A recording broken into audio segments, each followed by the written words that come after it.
Just a quick update lang, girly, since I've been using this tinted sunscreen for about a week now, and I just want to input some of my noticeable observations as I use this.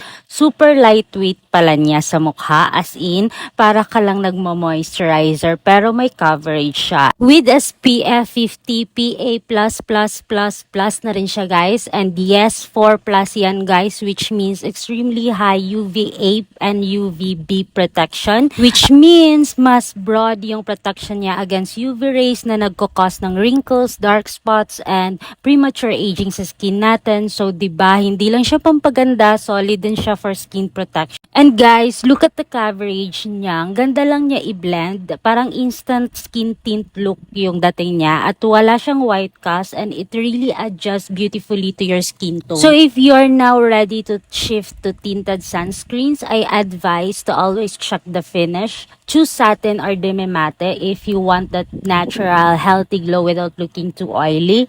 Tapos, look at the texture din. Mapapagod ka lang kung mahirap siyang i-blend. Look for a liquid cream formula type. Tapos, prioritize the skin benefits. Of course, mas okay kung may brightening or hydrating ingredients na rin habang pinoprotektahan ka sa UV rays, diba? If you're gonna ask me, I think this tinted sunscreen from Her Choice PH already tick all the boxes for that, and achieve mo talaga yung clean girl look in just 2 minutes. So if you wanna grab this and check it out for yourself, I've got the link down below.